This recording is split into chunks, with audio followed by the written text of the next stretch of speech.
लोग इंसान कभी कभी इतने ज़्यादा मजबूर हो जाते हैं कि ऐसी चीज़ करने लगते हैं जिससे कि जीवन और मृत्यु दोनों खतरे में पड़ सकते हैं।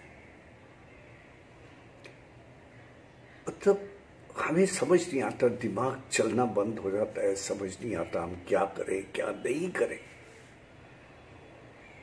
दोस्तों, अभी रिसेंटली हमने जो देखा है अफगानिस्तान में चल रहा है, जो तालिबानी जुल्म हो रहा है महिलाओं पर भी, और जो अपने आम अफगानियों के ऊपर अत्याचार हो रहा है, उससे डर के कई अफगानी सिटीजन्स इनोसेंट बेचारे किसी तरह एयरपोर्ट से भाग रहे हैं। और भाग भी कैसे रहे हैं? एयरक्राफ्ट के विंग के ऊपर छुप छुपा के चढ़ के एक दूसरे को पकड़े हुए वो उसमें किसी तरह उस मुल्क से भाग जाना चाहते हैं।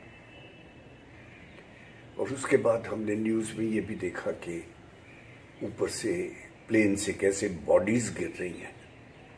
कितना भयानक मंजर होगा और कितने मजबूर होंगे वो लोग। इन्हीं चीजों को देखते हुए एक बहुत ही पुरानी घटना अब उजागर हो रही है और अब सामने ये केस आया है। बड़ा अजीब केस है, यानी मेरे तो सारे रोंगटे खड़े हो गए।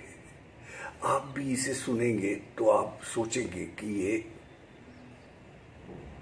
ह्यूमनली कैसे पॉसिबल है, पर हुआ। पंजाब का एक परिवार, गरीब परिवार, सैनी परिवार, किसान परिवार से था। बुढ़ा बुढ़ी जो है वो किसानी करके किसी तरह घर का गुजारा कर रहे थे। उनके दो बच्चे, दो बेटे, प्रदीप सैनी और विजय सैनी। ये दोनों, प्रदीप यानी 23 साल का, विजय 19 साल का, ये दो बेटे, ये दोनों मैकेनिक थे और एक मैकेनिक के यहाँ नौकरी करते थे। लेकिन हुआ क्या कि पंजाब पुलिस उन दिनों में बहुत जोर शोर से पंजाबी आतंकवादियों का पीछा कर रही थी और जिनकी नजर में इनको भी शक की नजर से देखा जा रहा था। तो इनको जब इंक्वायरी आती थी, बार बार ये दोनों भाई बहुत घबरा जाते थे और ये बार बार माफी मांगते थे कि हम आतंकवादी नहीं है, आतंकवादी नहीं है, हमें क्षमा कर दिया जाए, हमारा कोई इन्वॉल्वमेंट नहीं है खालिस्तानी मूवमेंट से। लेकिन पुलिस मान नहीं रही थी। अब ये दोनों ने क्या सोचा, बड़े भाई ने छोटे भाई से कहा, दोनों भाइयों से ज्यादा दोस्त थे, मतलब बहुत ज्यादा आपस में दोस्ती थी। तो बड़े भाई ने कहा, मैं सोचता हूं कि हम विदेश क्यों नहीं चले आते हैं, लंदन में और भी तो हमारे दोस्त हैं, चलो वहां चल के अपना फ्यूचर बनाते और इस पुलिस के डंडे से बच जाएंगे। लेकिन जाएं कैसे? ना पासपोर्ट है, ना वीसा है, ना पैसे हैं, क्योंकि वहां जाने के लिए बहुत पैसे लगते हैं। परेशान हो गए। इन्होंने काफी पैसे निकाल के किसी तरह बचा के एक एजेंट को खिलाए। एजेंट ने कहा, हाँ मैं भेज सकता हूँ, भेजता हूँ। टाल मटोल चलती रही कुछ महीने। इतने में बहुत देर हो गई तो ये फेडअप हो गए, इतना पैसा तो गया, बर्बाद हो गया। लेकिन एजेंट ने लास्ट में ये कहा कि देखो भाई, तुम्हारे पास पैसे नहीं है और ना वीसा है, ना पासपोर्ट है, और पता नहीं शायद तुम्हें मिलेगा भी नहीं, क्योंकि तुम्हारा इन्वॉल्वमेंट यहाँ पर, पुलिस तुम्हारे पीछे भाग रही है। हाँ, एक तरीका है कि मैं तुम लोगों को लगेज जहाँ रखते हैं उस लगेज के अंदर जो कंपार्टमेंट होता है एरोप्लेन में, उसमें तुम्हें बैठा के भिजवा सकता हूँ। तो जब और देर होती गई, लेट होते गए, तो बड़े भाई ने छोटे भाई से कहा, चल यार हम लोग खुद ही चलते हैं, इसने रास्ता तो बता ही दिया है। तो ये दिल्ली आ गए, पंजाब से दिल्ली आए। दिल्ली में इन्होंने 8 से 10 दिन रेकी की, स्काउटिंग की। इंदिरा गांधी एयरपोर्ट के चारों तरफ से इन्होंने ये देखा कि अंदर कैसे जाए। आजकल की तरह एयरपोर्ट इतना स्ट्रिक्ट नहीं था, लेकिन फिर भी बहुत स्ट्रिक्ट था, क्योंकि ये जो आतंकवादी का खतरा था उन दिनों में बहुत ज्यादा मंडरा रहा था, इसलिए काफी स्ट्रिक्ट थे। ये अंदर घुसे टर्मिनल में किसी तरह, इतने में रात हो गई। रात के अंधेरे में ये आहिस्ता आहिस्ता चलते हुए टरबैक पे आ गए, और जो रनवे होता है ना, जहां पर ये खड़ा था प्लेन, ब्रिटिश एयरवेज का, जब सब चेकिंग वेकिंग हो गई, इन्होंने देख लिया कि लोगों ने चेक कर लिया प्लेन को, तो व्हील्स की जो स्पेस होती है नीचे, उसके अंदर दोनों भाई छुप के बैठ गए। अब वेट करने लगे कि कब प्लेन उड़ेगा लंदन को। कुछ देर में प्लेन उड़ा पैसेंजरों को लेके। पायलट ने हाइट पकड़ी प्लेन ने, और प्लेन कुछ हाइट पकड़ने के बाद अपने पहियों को अंदर ले लेता है, और वो जो लैंडिंग गियर है वो पूरा बंद हो जाता है ऐसे। जब वो बंद हुआ तो दोनों भाई ठिठुर के इधर उधर, और मतलब ब्रेन हैमरेज हो जाए इतनी आवाज का इंजन, गर्मी, और ऊपर से टायरों का फ्रिक्शन। बहुत बहुत बहुत बहुत ही बुरा हाल। गर्मी इतनी, और रोटेशन, व्हील्स की रोटेशन, और इतने में प्लेन हाइट पकड़ता गया।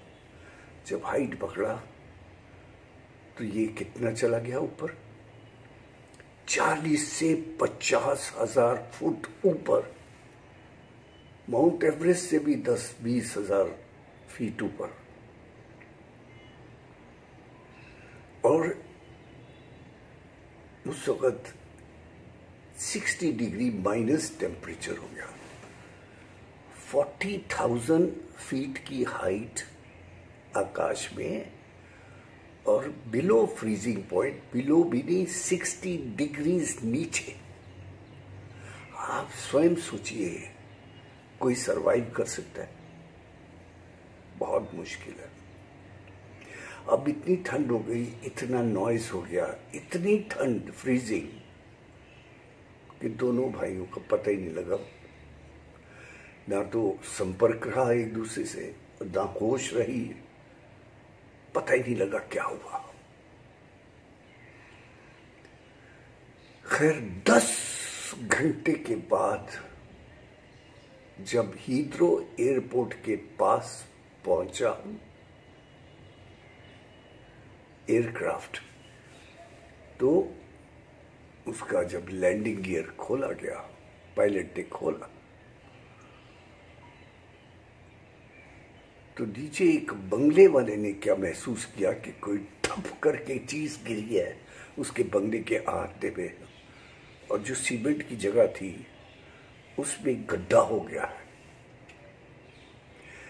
रिपोर्ट की पुलिस को कि ये पता नहीं क्या हो गया है, कौन आके गिरा है। उनको तो ऐसे लगा कि कोई बर्फ का गोला गिरा है, लेकिन बाद में पता चला कि वो बर्फ का गोला नहीं था, वो एक मरा हुआ आदमी था। और ये मरा हुआ आदमी विजय सैनी था, छोटा भाई 19 साल का। जब एयरक्राफ्ट लैंड किया है, पैसेंजर्स उतर रहे हैं, लगेज लोडर्स आ गए हैं, उन्होंने देखा कि व्हील्स के उधर से किसी के कराहने की आवाज आ रही। लोगों ने देखा, इधर आए तो देखा एक अजीब सा आदमी जो कि बर्फ सा बना हुआ था और वो करा रहा है पैर में। एम्बुलेंस बुलाई गई, उसे हॉस्पिटल में शिफ्ट किया गया और 4-5 दिन की सेवा करने के बाद जब उस आदमी को होश आया तो उसने सबसे पहले ये पूछा, मेरा भाई कहाँ है? तो कनेक्शन मिला पुलिस को और गवर्नमेंट को कि ये 2 भाई थे। एक भाई जो बंगले के बाहर मिला है, जिसकी लाश मिली है, और एक ये भाई जो मरा नहीं, जिंदा है। ये अक्टूबर 1996 की बात है। 96 से लेकर 2014 तक, यानी 18 साल तक इसके ऊपर केस चलता रहा। किसका केस? कि ये कैसे आया है बिना पासपोर्ट, बिना, और इसको डिपोर्ट कर दिया जाए, वापस इंडिया वापस भेज दिया जाए। खैर, केस चलता रहा। 2014 में अदालत में जज ने बहुत सोचने समझने के बाद, दलीलों के बाद उसे बरी कर दिया और ये कहा गया कि इसकी बहुत ज्यादा बड़ी एक तो चमत्कार है कि ये बच कैसे गया। इतनी टेम्परेचर में तो बचना बिल्कुल मुश्किल है। दूसरी इसकी हिम्मत इतनी कैसे हुई कि ये अभी भी सरवाइव कर रहा है। तीसरा, क्योंकि वहां की पुलिस, इसने ये कहा था कि मुझे अपने शरण में रख लीजिए, मैं लाइक अ गुड सिटीजन रहूंगा, I am a good man, और मेरे पीछे पुलिस पड़ी है, प्लीज मुझे बचा लीजिए। इसकी सुनी गई, इसे बरी कर दिया गया, इसे वहां का नागरिक बना दिया गया और उसके बाद इसकी वहां पर शादी हुई और अब इसके 2 छोटे-छोटे बच्चे हैं। लेकिन इसको यही अफसोस सारी उम्र खाता रहा है कि उसका छोटा भाई मर कैसे गया और वो अकेला क्यों मरा। इसके दिल में ये हमेशा खटकता रहेगा कि भाई वो अकेला क्यों मरा। या तो मैं भी साथ चला जाता तो इतना अफसोस ना होता, लेकिन मैं नहीं, मैं सरवाइव करके, और उसने बेचारे ने छोटी उम्र में अपनी जान दे दी। क्या विडंबना है, क्या कहेंगे आप इसको। मुझे जब मैंने सुना तो मुझे रोना भी आया और तरस भी आया। ऐसा भी होता है। हम जिस सोसाइटी में रहते हैं, हमारे छोटे छोटे अरमान हमें इतनी बड़ी सजा दिला देते हैं। खैर, अब वो सुखी है, शुक्र है भगवान का, रब का, कि वो सुखी है, लंदन में है, उसकी बीवी है, 2 बच्चे हैं। लेकिन ऐसा रिस्क नहीं लेना चाहिए भाइयों। एम्बिशन होना बहुत अच्छा है, एम होना बहुत अच्छा है, लेकिन अपनी जान का खतरा, अपनी जान को दे के उस एम को करना क्या फायदा। जरा उन वृद्ध माँ बाप की सोचो जो बेचारे गांव में बिना औलाद के रह गए। उनको पता ही नहीं इतने साल कि क्या हुआ क्या नहीं हुआ। वो तो बाद में जब ठीक हुआ होगा तो उसने अपने माँ बाप से संपर्क किया होगा। बहुत सोचो, ये जिंदगी बहुत कीमती है, इसे ऐसे मत जाया करो। भगवान के लिए अपना और अपने परिवार का ख्याल रखो। थोड़ा खाओ, सुखी रहो। जय हिंद, जय भारत।